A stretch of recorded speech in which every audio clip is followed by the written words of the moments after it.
Good evening, everyone, and welcome to Book Club's fall season kickoff and the program's very first virtual event. My name's David Lawrence Grant.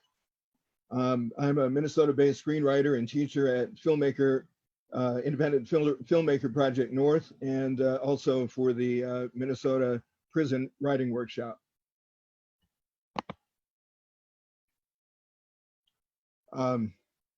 I've also written reports on racial disparities for the Minnesota Supreme Court and the state legislature on disparities in health here in Minnesota. Couldn't be more pleased tonight to facilitate this conversation with New York Times bestselling memoirist Morgan Jerkins. But before I introduce her properly, allow me a moment to tell you a bit more about the unique series that's bringing her to you this evening.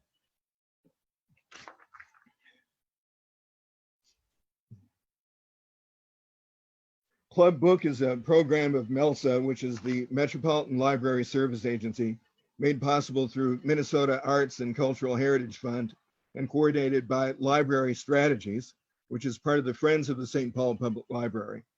Club Book has been part of the Twin Cities literary landscape in some form for a decade now, but they've never brought you a season quite like this. Heartfelt thanks tonight to Carver County Library for the co-host of this program. Had this wild year shaped out differently, they would have hosted Morgan at their beautiful library facility in Chanhassen tonight. And it is gorgeous if you ever get a chance to see it. Thanks also to partnering bookseller Red Balloon Bookshop in St. Paul. A purchase link to Morgan's new book, which I can't recommend highly enough, will be available in the comments section of this live feed stream. Have it shipped, pick it up at their lovely store in St. Paul, or have them deliver it personally to your door if you're in the area. One final housekeeping note. Also in the comments, you'll see a survey link. MELSA would greatly appreciate hearing what you think of this book club program, particularly in light of the necessary changes in format. It's quick and easy. So without further ado, our guest tonight, Morgan Jerkins, is the New York Times bestselling memoirist behind the popular 2018 essay collection, This Will Be My Undoing: Living at the Intersection of Black, Female, and Feminist in White America. Her highly anticipated follow-up, Wandering in Strange Lands, hit shelves in August. Subtitled A Daughter of the Great Migration Reclaims Her Roots, Jenkins' sophomore book is at once deeply personal and national in its scope. Between 1916 and 1970, 6 million Black Americans left their rural homes in the South for jobs in cities in the North, the Midwest, and Midwest, in a movement known as the Great Migration. In so doing, many became disconnected from their proud roots. As a means of rediscovering those national stories, Jerkins traced her own ancestors' circuitous journey across the country, from Georgia and South Carolina to Louisiana and Oklahoma, and all the way to California. In a starred review, Publishers Weekly lauded Jerkins' careful research and revelatory conversations with historians, activists, and genealogists result in a disturbing yet ultimately empowering chronicle of the African-American experience. After Morgan speaks about the book and the personal journey underpinning it, I'll come back into frame and ask her some burning questions. If you have any questions of your own for Morgan, please drop them in the comments feed. Our time together is limited, but we'll get to what we can. So without further ado, Morgan, please take it away. Hi, everyone. I am really happy to be here tonight and to be in conversation with David. So I guess to just start, do I just go into, do we just converse with each other, or how are we going to do this? Well, I'd like you to say a word or two in introduction of your book, but then if you'd like to read us an extended passage, that would be great. And then we can jump off into questions, you and I, after that. Got it. Okay, so again, I just want to say hello, everyone. My name is Morgan Jerkins. I'm the author of This Will Be My Undoing: Living at the Intersection of Black, Female, and Feminist in White America, and the most recent, Wandering in Strange Lands: A Daughter of the Great Migration Reclaims Her Roots. And so I think the way that I want to start this off is just by talking about the timing of this book, because I think that will kind of shape the passage that I'm going to read. Mm-hmm. I will say that my book was originally supposed to come out in May of this year. And of course, we all know what's going on with the pandemic and lockdown. I live in New York. At one point, that was the epicenter of the virus. And so in early April, my editors emailed me and asked me if it was okay to move the pub date to August 4th. And I was happy about it because I was trying to emotionally collect myself during this unprecedented time. And I thought, oh, August, that would be great. That's enough time for things to open up again. There's a lot of traveling in the book, so I thought that we can promote this as a travel book. But then the protests happened, and that was incredible in a way that I'd never seen protests like that happen before. And so the book started to become a little bit more prescient. And so the excerpt that I'm going to read is a combination of original material and also from something from the book. To preface the excerpt that I'm going to read, I met a woman when I was in California. I traveled all across the country in order to bridge the gap between Black people who fled their ancestral lands and those who stayed. And one of the people who I met was a migrant, and her name is Regina. And Regina, she used to work at the LAPD. She was the first responder for the LAPD call that led to the 1965 riots, which at the time was the biggest riots that the world has ever seen, America especially. So I just want to read a bit of that combined with stuff that was going on in America in 2020 to just show you how the past and present converge. Mm-hmm. The thing about protests against police brutality on American soil is that they are cyclical. History is full of attempts by white people to curtail Black mobility, slave patrols, redlining and residential segregation, police surveillance. Black people are tired of it. We've been tired. And what happens when you squeeze an already disenfranchised population into a figurative corner? After a while, they explode. The protests that have followed George Floyd's death in May are one example of such an explosion, but they are not the first. On August 11, 1965, 21-year-old Marquette Fry was pulled over on 116th Street and Avalon Boulevard in the Watts neighborhood of Los Angeles for reckless driving. A crowd of 50 people watched as Fry failed sobriety tests. As the police were about to tow Marquette's car, his older brother Ronald brought their mother Rena to the scene. According to police reports, Marquette was compliant at first, but as soon as his mother and brother showed up, he turned spiteful, saying that they had to kill him to take him to jail. When the officers tried to arrest him, he resisted and Rena jumped onto an officer's back. An officer hit Marquette in the head with his baton, drawing blood. The crowd now swelled to almost 1,000 people as Marquette, Ronald, and Rena were hauled off to jail. The chaos that ensued left 34 people dead, including 23 killed by LAPD officers or National Guard troops, as well as 1,032 injured, at least 600 buildings damaged from fires or looting, another 200 buildings completely destroyed, and around 3,500 people arrested. The event is now a specter that hovers over Black Angelenos. The memory is still vivid. Depending on whom you ask, the Watts riots may or may not be called an uprising or rebellion. The pain had been bubbling for far too long. Those who'd seen it were migrants, or their parents had migrated to give them a better life. And yet the problems they fled greeted them in a new area code. Rochelle James, the woman I met when I was researching Black migration to California, told me that Black people were just sick and tired of being sick and tired. By the time they reached Los Angeles, they just about had it with racism, and the city served as a pressure cooker for Black rage. Rochelle wanted me to meet the woman who picked up the first call into the police station when Marquette Fry was being arrested. She has been dealing with the fallout ever since. Regina is a first-generation Californian, born in 1942 and raised near Watts. Regina's grandfather, as he succinctly put it, was an uppity nigga. He owed an insurance company and made so much money that whites considered him a threat. Fleeing a lynch mob, he gathered his wife and their 8 children and moved to California. When Regina's parents married, her father, whom she described as damaged by the war, worked an elevator starter at the Southern California Edison Company, and her mother became a beautician after working as a maid. By 15, Regina was married and she had 4 children by the time she was 19. She became a police dispatcher because her husband had been employed in the same office previously. After applying, taking a test, and being hired in 1962, she worked at the Central Division, which is now the Parker Center, LAPD headquarters. During her probational period, she worked 3 months on the day shift, 1 month on night shift, and the last month on the graveyard shift. The hours took a toll on her, but not so much as the work culture. She would be put on disciplinary probation for letting her hair hang over one eye or wearing a sleeveless top, and co-workers would shut the door on her as she came through the entrance right behind them. There were only 6 Black employees out of 150, she recalled. Her job was to answer phones for the 77th Street Division, responsible for a predominantly Black neighborhood. The district required diligent multitasking to alert police of crimes in the area. You know, normal nights come to work at 3 o'clock in the afternoon. As the evening progresses, it gets busier. All of a sudden, I hear that this officer needs help. I'm waiting and then nothing.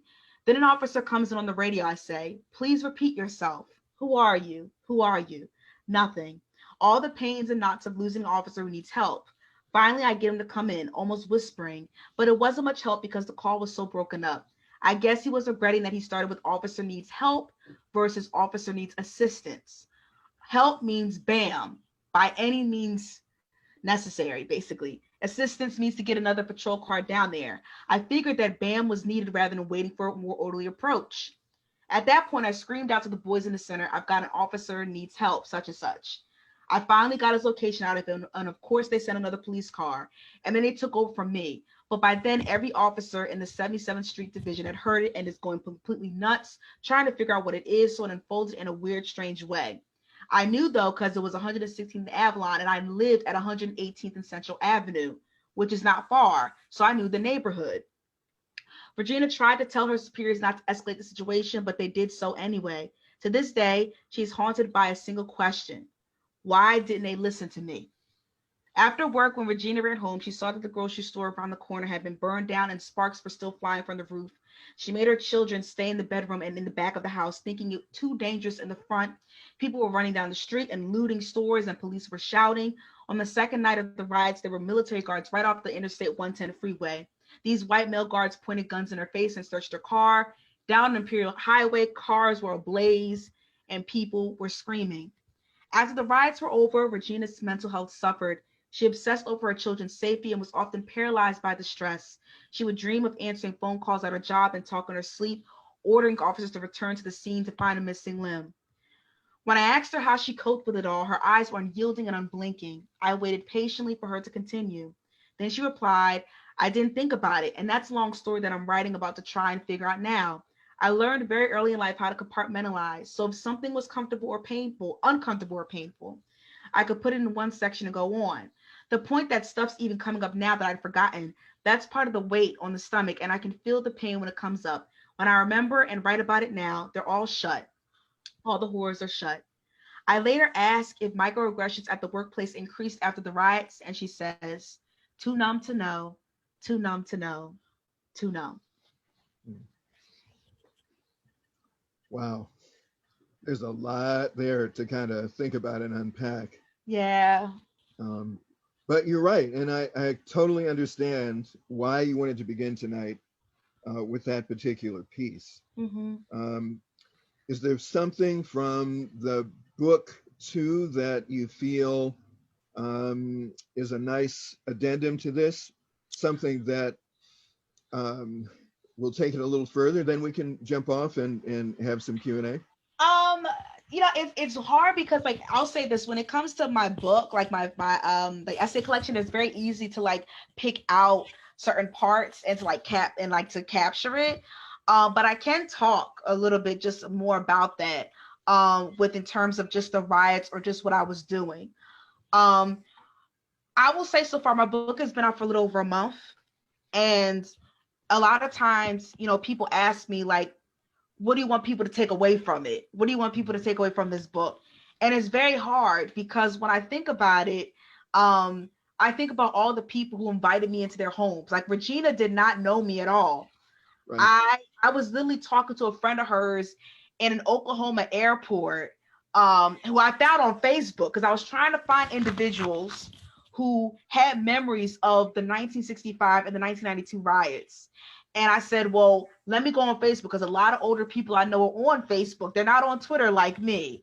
And I was able to find this woman. I spoke to her in an airport, and then she immediately connected me to Regina, and Regina invited me to her home and everything. So when people ask me this question about, what I want people to take away from it, it's a devastating reminder of like how much Black people have gone through in this country, how cyclical things are.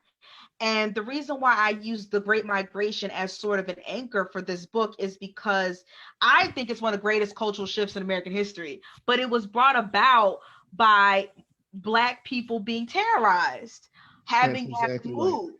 You know what I'm saying? And every time we want to move, whether it's long stretches like the Great Migration, or just going down the street, you know what I'm saying? There's always this threat that something could happen, and we keep seeing it happen, And what I think is eerie, I think this is an addendum I can talk about. I met an underground rapper while I was down in Los Angeles. That was the last stop of my book, and we were at the intersection of Florence and Normandy. And if any of you are familiar with that intersection, that is when the 92 riots sparked, was at this intersection.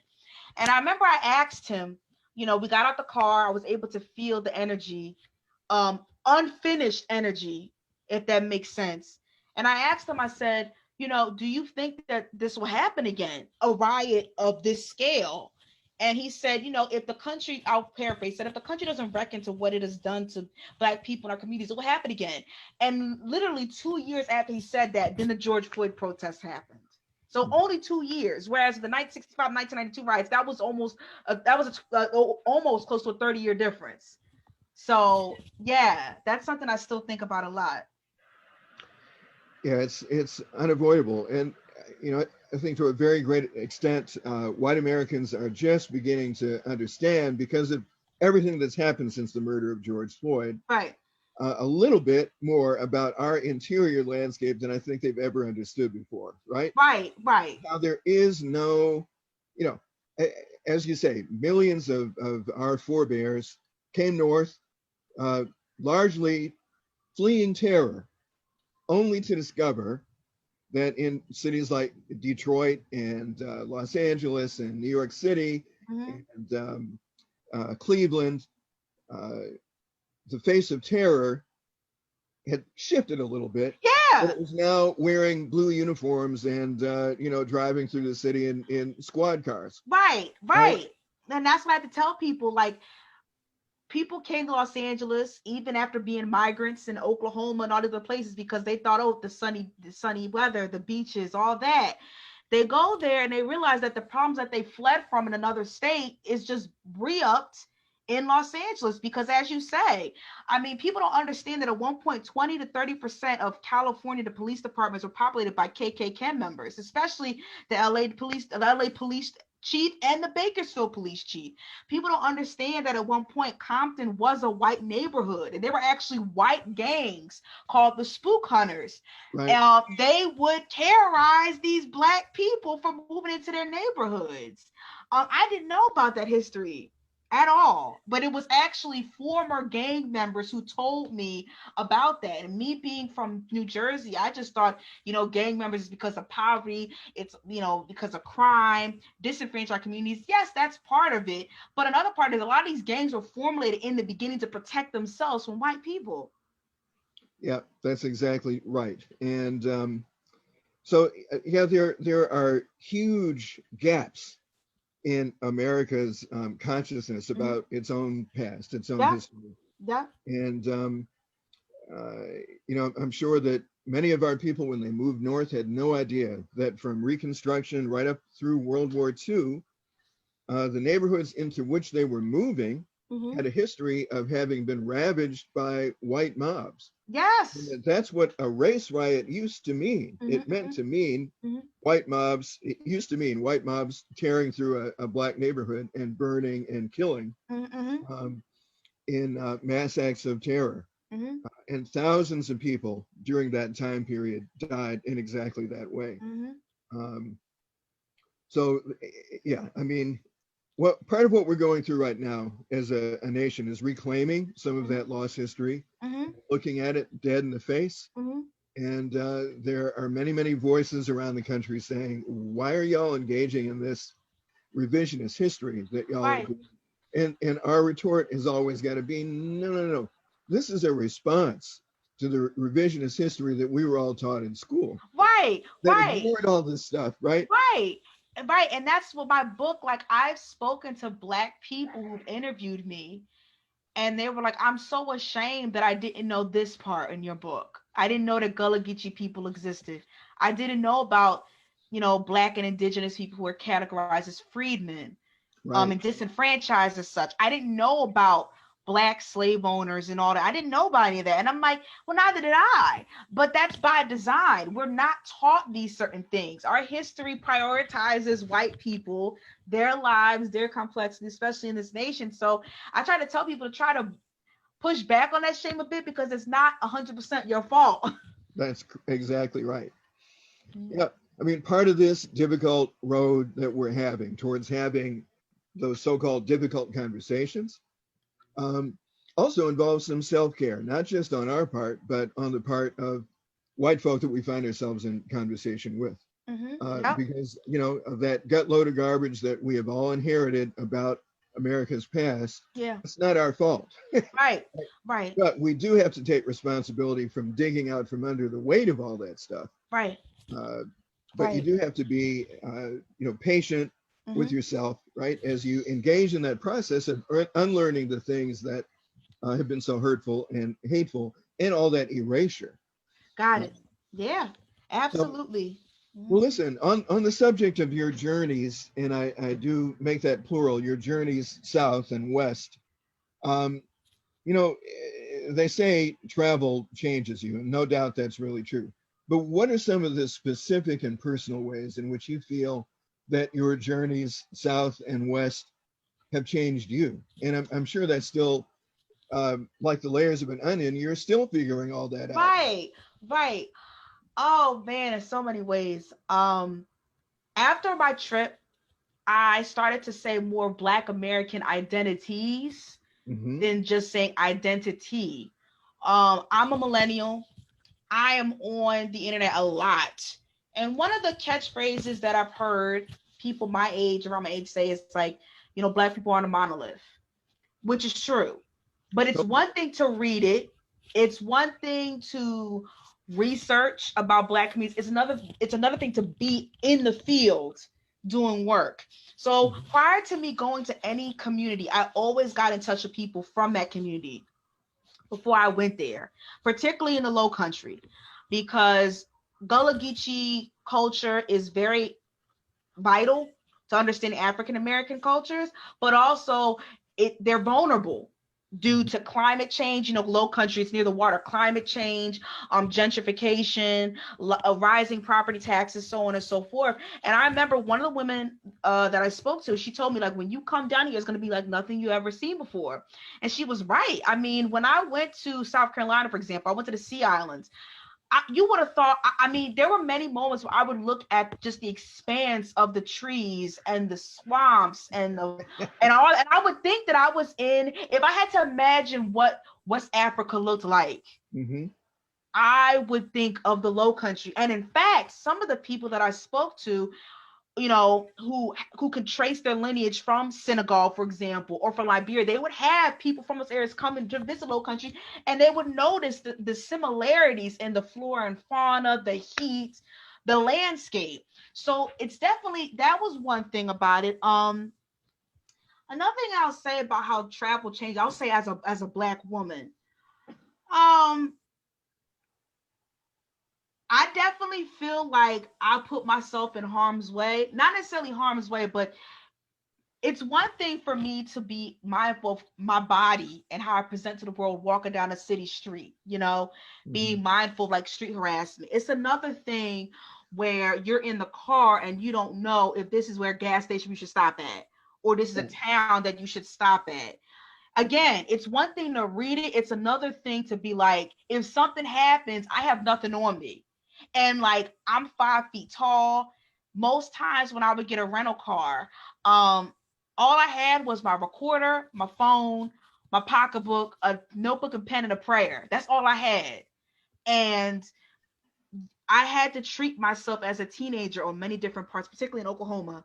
I had to take pictures of my rental car, forward my hotel, my airport confirmation, and to let people know when I got to my hotel room, not the hotel, but the hotel room, because I had been warned of the ways in which the people who spoke to me for my book, they had their lives threatened before. They'd had family members murdered, family members disappeared for their land allotments. And so I was coming into a very precarious situation. So with regards to travel, how did it change me? It definitely taught me more about the expansiveness of Black American lives by traveling across the country. It taught me about the vulnerability of being in the field as a Black woman. But most of all, I mean, and for any of you who are spiritual, religious, there were moments where I definitely felt protected. I definitely felt watched over. What was inspiring about the trip is like, even though there had been there, many of us have been displaced, many of us have those gaps, as you say. When I look over my transcripts, when I look over rough drafts of my book, I could see how much Black people were in dialogue with each other from coast to coast, even if they never met each other. And it was my job as the writer and researcher to synthesize the material. It felt like they were having conversation with each other. Every time I hear someone speak, I'd be reminded of a conversation I had with someone on a different side of the country. It was very magical in that way. So there's, despite all these ways that separate us and to annihilate us, there's so much connection, even cosmically. So that was really inspiring for me. It is cosmic. I don't know if you've ever seen the book. It's a history book, The Slaves' Civil War.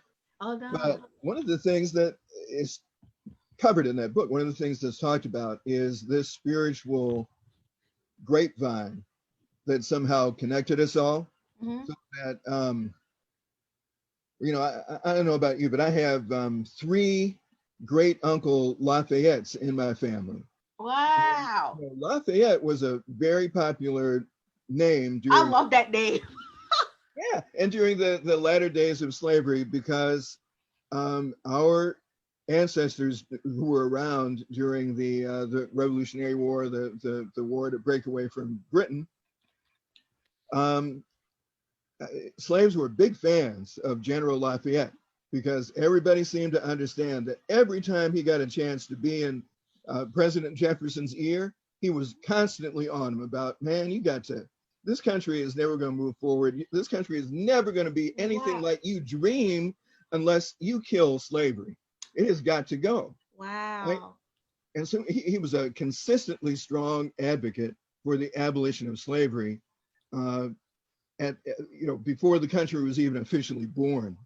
Mm-hmm. And people knew this, and people found a way to honor General Lafayette by naming their sons Lafayette after him. People found ways to aid the cause of the North. Obviously there was no internet, and most of our folk were not literate, and yet how did the word somehow get around, crossing hundreds and hundreds of miles, right? That y'all better be careful over there. There's the Southern Army's coming through, and you got to hang on, right? You're going to lose half of your food for the next month, because they're going to requisition everything off the farm. So, but somehow we passed that information along. So yeah, it's a powerful thing, which leads me into something else. Okay. Which also comes from your book, because you talk about a very profound thing, that somehow in the absence of all that land that we lost and are continuing to lose, used to be a time when I was a kid when, roughly 30% of African-American families owned significant land somewhere. Now it's down to 2%. Oh, yeah. Right? It's dramatic. But you say in the closing pages of your book that we are, in our bodies, in our physical selves, the homeland, right? So can you talk about that a little bit? Yeah, I was almost afraid to put that because it's so, I don't know, saccharine, or so, I didn't know if it was too melodramatic. Oh, I don't think so at all. But I think, you know what it is? I was speaking to a friend of mine. His name is Mason. We actually established a rapport with Twitter, and I met him in California. His family has been in California since I think emancipation. And I was actually telling him, like, I don't know how to end this book because I don't want people to come away with this thinking it's just all brutal and sad, you know. But I'm like, I don't know what to say because Black people keep moving. You keep moving places. And he was just like, you know, we are the promised land. And I think about that because, and this is going to sound really weird, so I hope I can articulate it right. But go there. As I mentioned earlier, I was very, you know, being in New York during the epicenter. Like I said to people, it was macabre. It was just, you didn't hear a thing. And I lived near Central Park. I couldn't hear a dog bark, people arguing. I couldn't even hear the bus pull up. All you heard every night was the sirens. And all I thought in my mind was like, I just hope somebody knows it's not in that truck, that ambulance car. And what happened with George Floyd was devastating.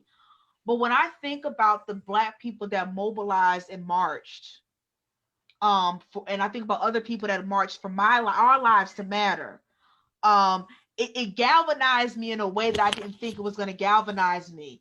And it made me think in my spirit, like, we've been through so much. Not me, but our people have been through so much. Where's this fight left? We should be tired, you know what I'm saying? And I think after, you know, when I think about the book that I just, you know, came out with, I'm like, there's just so much. I think about the research. I had to take breaks at certain times before dusk because I didn't want that to sit in my spirit. And I'm like, how do we still have this fight in us? And for me, like, when I think of We Are the Promised Land, I see paradise in other Black people. Like, like, we're all we got. Seriously, we really are all we have. And when I speak to Black people, they remind me of something. They may remind me of my grandmother's, you know, aphorisms. They may remind me of my mother's cooking, but they remind me that it's not just about me. They remind me that I'm part of a much bigger network. And I think being in quarantine right now, socially distancing, sorry, it's reminding me of that my people are out there, that I may not be able to see them, but I know they're out there. And that's something that has given me much hope. It reminds me of my travels. It reminds me of, like, people that have the ability to speak up. And that to me is my piece of heaven, you know, is other Black people, you know, talking to me, sharing our stories, because that's a lifeline, especially for me as a storyteller. Yeah, totally. You know what? It's a very poignant thing, but if you ever get a chance to look at some very old newspapers from the early days of Reconstruction, you know, our folk had been mostly illiterate by design. It was illegal, as you well know, to teach a Black person to read. Right. And so one of the first things that our people did when freedom came was learn to read and write. We were all over that, right? And so you begin as early as the late 1860s to see letters filling up the one-ad spaces of Black papers. And there's one refrain: everybody's looking for their lost folk. It's funny. See, this is what I talk about, the spiritual grapevine, because I'm actually working on an historical novel about that, what you just said. Are you? Cool. Yeah. You know, because you know, you talk about paradise lost. And if we find paradise in each other, then we are, it's about physically looking for all those folk who've gone missing. Yeah. You know, and we all have so many people who've gone missing for different reasons. You talked about that Creole community down in Louisiana. Oh my God. And all of us have stories about people who have gone missing from our families because one branch of the family started passing for white and they literally disappeared from us because of that. And you know what? It's funny because the New Yorker today, they described my book as part detective. And you know what? It's weird because I'm very conservative when it comes to labels. I don't want people calling me an historian because I'm not institutionally trained. I don't want to call I don't want people to say that I'm a detective because, you know, I don't have the tools. But I'm like, but it kind of was detective work because I had to, all these different challenges, literacy or illiteracy rather, different families in different places, and trying to find out through the census, why was this person in this household here, but then 10 years later they're in this household. And maybe they have a different name, Right, the different right? names, different racial categorization, Hmm. misspelling of last names, Right. um blurry photographs, blurry documents. It was a lot of sleuthing, and there were so many false starts, so much circuitous motion. And I used to actually like talk out loud, like I feel like my ancestors don't want me to find them. I was like, I'm trying everything that I could, but you know what? But I felt like I was like, you know what? It was detective and sleuthing. It was, because it's like I'm trying to find them and bridge this gap of like 150. Well, I was able to gather 300 years of family history, but you don't gather that much history without going through some discomfort. I'll just say that. No, you don't. And oh my God, I can certainly testify to that, because you're talking to somebody here who has completed the circle and reconnected with some of our long lost African kin on the continent through the whole DNA Oh, thing. what? Yeah.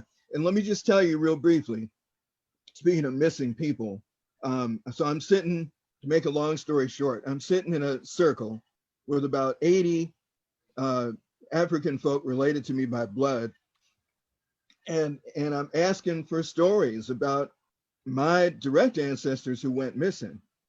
And they gave me a printout of everything that was in a notebook that one of the elders had written, with records going back into the 1680s, family tree data, but they were unable to help me out with the precise story of the exact ancestor who went missing.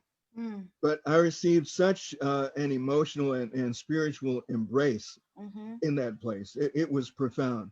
Wow. And one of the things that made it possible for them to bridge that gap and understand that I was kin, speaking of things that we carry in the body that are embodied, my granddaddy and my father both had some of the ugliest feet I ever seen. I have their feet. Oh my And God. so do about half the people running around our ancestral village. So the second people saw my feet in those Wow. sandals, they were like, "Oh my God, ain't no question. This is our blood right here." And in fact, one chapter of an unpublished memoir is "I Would Know You by Your Feet," right, which is about Right. that. So I received a very unambiguous welcome. But as I was leaving, one of the elders in the village came and sat next to me, and she pressed a card into my hand with her phone numbers on it, hers and her daughter's. And she told me the story about her son, Albert, who had gone to Texas about 12 years before. And she said, for the first 5-6 years, I heard from him on a regular basis. He was sending me money. He'd write to me, he'd call. But for the last 6-7 years, I haven't heard a word from him. She said, Wow. so when you go back, will you please search for my son? So I did, and I got part of the way to finding him, but then every road turned into a dead end. Jesus. And I had to write back and say, I will never drop this, but I just got to let you know I've been having no luck finding him. But on the way to searching for Albert, I found my great uncle, whom my mother had not seen for 40 years. And so Mama and my wife and me got on a plane about a couple weeks later and went to have dinner with him and have this reunion between my mother and her long missing brother, right? Right. And so I'm forever hearing stories like that. It's an unbroken chain of them, because this has been a big part of our life in the USA, is searching for our missing folk. It was Yeah. slavery, and we're still doing it. And it's interesting because before I went to Louisiana, my liaison told me, she said, when you go down there, don't be surprised if people can tell what parish you're from. And I was like, there's no way. I said, in my mind, I didn't say it to her because I didn't want to be disrespectful, but I was like, it's been multiple generations. And since my family has been in Louisiana, and they have taken migrations to the Fifth Ward in Houston, to Fayetteville, North Carolina, to New Jersey. They're not going to be able to see anything in his face. This face is all mixed up. And when I went down to Lafayette, Louisiana, some woman asked me, she was like, "Are you from St. Landry Parish?" The first thing she asked. And I said, "No, my family's from St. Martin Parish." St. Martin and St. Landry are only like an hour away from each other. So that was just crazy. And then when somebody said, and people always love this part, and I love it too. One lady said, "Yeah, it's that I was with for the day." She said, "It's her half moon eyes." And I can't stand my eyes, because when I smile, they disappear. Me and my dad, we do the same thing in photos, and my mom can't stand it. Sometimes she'll take pictures. She's like, "Open up your eyes." I'm like, "I'm trying, but I can't." And it was only in Louisiana that I found a description for those eyes, and people were able to pinpoint that parish. It's eerie to me, but it did happen. Yeah, it's powerful, isn't it? Well, you know what? I've been scanning the questions that have been coming in from the people listening in, and one of the folks wants to know, I mean, obviously, you documented who kind of helped you along the way, archivists and genealogists and historians and researchers, but she's wondering, on a more personal note, how you got the emotional and spiritual support that you most certainly have needed during the harder legs of this journey, because you got, there's a lot of heavy stuff in your book, heavy emotionally. So I'm a Christian, and so a lot of prayer, I depended on my family and friends and loved ones a lot, but it was also about implementing self-care routines. And I tell people this all the time. Everybody always likes to ask writers, and especially women of color, what's your self-care like? And I'll be honest, I didn't really start caring about myself really until I started making more money. I hate to say it, but that's the truth. And with this book, I knew I had to change. And one of the reasons why I had to start really implementing self-care practices, because when I was researching one topic, and the topic was infant slave mortalities on rice plantations. And I remember I was on my couch. It was 7:00 at night, and the sun was beginning to set. And in tandem with the sun going down and me reading more of this journal, I just felt like sediment at the bottom of the ocean. Like, it just felt like it was hard to digest. And that's when I was like, all right, this needs to stop. Before nightfall, you close that tab, you stop reading, you close that tab completely. And I had to do that because there is a history of historians, researchers, writers burn themselves out. I mean, one prominent example, her name is Iris Chang. Iris Chang wrote the seminal work on the Nanking Massacre. And she was writing another book on a similarly heavy topic, and she had mental issues, committed suicide. So there is a precedent for this, and I was very aware of that. So in terms of like keeping myself emotionally intact, I suppose you say, really just having to treat myself like a teenager. Shut it off. Turn it off. Go watch a Disney movie. Go turn on your favorite music to do that. But also being in therapy helped. But also I had to let myself feel, because you go through, like we talked about earlier, you go through emotions. Why wasn't I taught this? Why isn't it easier? Why did white people make it so hard? You go through those emotions, and it's like I had to make sure I had space for that at the same time of doing the work that I need to do to get done. So validating my emotions, making space for those emotions, creating these restrictions for myself with regards to the material that I just, according to the time, and also just opening up more to friends and family. My writing process used to be very secretive, if you will. I didn't let people in on it. And I realized that when they say it takes a village to raise a child, it takes a village to create a book. Especially a book of this scope, I needed to lean in on people in ways that I hadn't in the past. And I think that's why I was able to produce the book that I was able to produce. Yeah, thank you. You know what? A lot of the things that you just ran down are a great prescription for what we all need to be doing for survival's sake. They really are. I mean, that's kind of check, right? All those things and more. You talked about how the journeys that you took changed you and changed your perception of yourself and your family. But just real briefly, on a broader scale, how did your journeys change your impressions of who we are as a people, Black folk, African Americans? Oh man, because the country is so vast, like the country is big. Yeah, it Because the is. country is vast, like how can African Americans not be vast themselves? What I mean by that is sub-ethnic groups, Creoles, Gullah Geechee, freedmen. You know what I'm saying? Like, how could we not be vast in of ourselves? So that's why I think there's this distinction. Like, I read about these things. You know, I went to New York Public Library, I interviewed, but it's another thing to be in there and you realize that even though we have distinctions, there are similarities, and we definitely all have a stake in each other. Whether it's with displacement, Black land laws, cultural, racial, we have a stake in these communities. And that's what I wanted to show in my book is that, you know, before when I first started writing this book, the personal aspect was not in it at all, believe it or not. I No, just I wanted do to believe it. I do believe it. I just wanted to go to these communities and document what was going on. And be the fly on the wall, like a jerk. Yeah, and be the fly on the wall. And Right. then my editors were like, no, you need to write about this. Like, how could you not see that you're involved in this? I'm like, well, yeah, they're right. Because I'm just like, oh, I'm born in Jersey and that's it.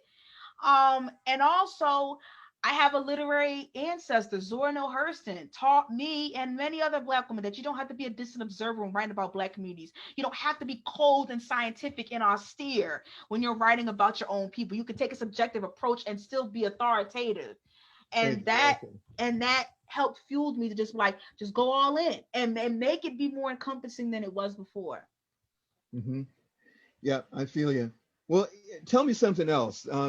This, I'm asking once again for a pretty broad and Mm-hmm. global perspective, Mm-hmm. but as you think about the current social and political landscape that we're all having to navigate our way through right now, Mm-hmm. between all the uprisings and the riots and all the quarantine caused by COVID, um, what, if anything, that you discovered out there gives you some hope about where we're all going? All of us, white, red, yellow, black, brown, um, but also very specifically the Black community too. I mean, do you see some positive evolution, and where do you think it's going? I think that, for example, we always gonna be here. Like that's what I think is hopeful. Like you're not getting rid of us. Like we always gonna be here. I think one thing that has kept me hopeful about Black people is that we got each other's back.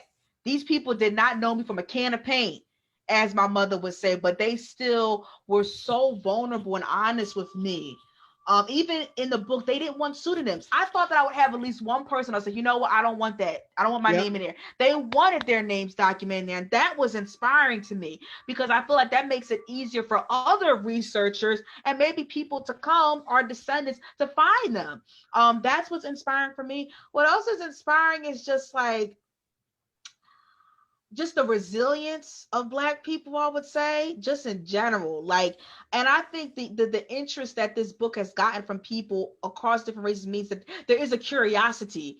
And I do believe on a cosmic level, as you'd say, a Hmm. spiritual grapevine, that if you are doing honest and earnest work, people will find you. People that will help you in the field, people that will look over your work, people that will read you. And I think that that is what's inspiring for me is I really just had an earnest I had an earnestness to do this, and I was found in more ways than one, metaphorically, figuratively, literally, and spiritually. Hmm.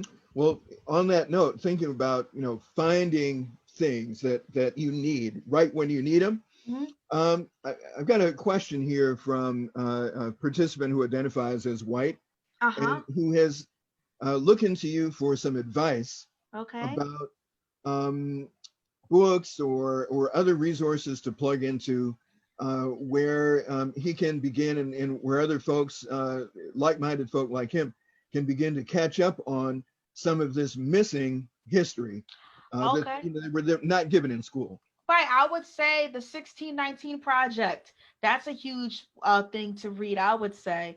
I would read The Warmth of Other Suns by Isabel Wilkerson. Hmm. I Love would that book. Yeah, I would definitely read The Scholarship of Saidiya Hartman, Saidiya space Hartman. MAN. She's an historian who deals with archives, lost legacies, the vestiges of slavery. So that's someone I would look up as well. I would also look into, man, this is so much. You know what? I feel like we're going through a literary renaissance, I would say, of Black art, or I Renaissance think you're period. right. TV, film as well. So it's hard. Like I would say, Ta-Nehisi Coates, Jesmyn Ward, Kiese Layman. These are people who are doing the work, and they're not going to always say in historical detail, but their experiences of the American South, particularly Mississippi, for example, just so rich and vivid and urgent and necessary. These are people that I always tell others to read. Of course, Zora Neale Hurston, And James Toni Baldwin. Toni Moore, oh, of course, Toni Morrison, James Baldwin, Audre Lorde. These are people that I think that if you got this whole smorgasbord of Black authors, you'll be good. You know, I've got some young friends and mentees who I'm having a ball watching them discover James Baldwin for the first time. Right. I mean, it's great. Right. And so that's going on too. Absolutely. When I first read Notes of a Native Son, I remember exactly where I was. I was in a computer lab trying to get my laptop fixed, and I mean, and he literally took my breath away, because I thought if someone who was Black and gay in the mid 20th century can write with that much fervor, then I have no excuse. You know, so that's how I looked at it. Well, you know what? Another listener has chimed in and is asking, and I think this is great, if you will say something about this new piece of historical fiction that you're up to your eyeballs in writing now. Oh man, it's in the embryonic stages. But I am trying to write a novel, a romantic novel that spans several generations, about two enslaved people who fall in love, and they're separated at the outbreak of the Civil War. And the story, I hope, was going to follow them for generations to come, where even though they don't unite, in their lives, their descendants end up finding each other in order to demonstrate this sort of cosmic reconciliation, if you will, tying up loose ends. Yeah, that's wonderful. Yeah. And you know what? There's something very, very current about that. Because I think that's part of the journey we're all on. Yeah, and honestly, for me, it's like I want to write a story where we win. At the end. We win, and that's the way I'm gonna pitch it. I'm just gonna sell it to my editors. I'm like, and the spoiler alert is we end up winning. Our families end up winning. Love it, love it, love it. I got to ask you, have you ever been up in our neck of the woods? Have you ever been here to Minneapolis, St. Paul? I have not, and I'm really looking forward to coming. Yeah, because not only would I love to meet you face to face personally, but our state's Attorney General, Keith Ellison, is one of those Metoyer folks from Louisiana. He is? Yeah, his mother's people. Yeah, that's his mother's people. Oh my God, I want to email them like, hey.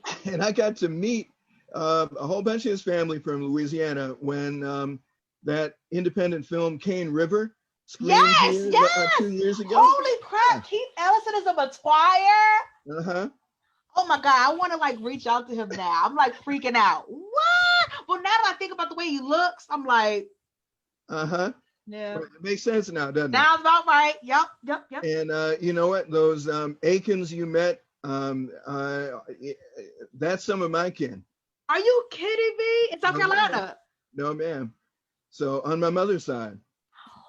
What? So those circles of connection. You see, it's just like these concentric circles. We encounter each other everywhere we go. And that's what I said. I was like, when we see each other again without social distance, I feel like, a lot of times young people, they ask people, what's your sign? What's your astrological sign?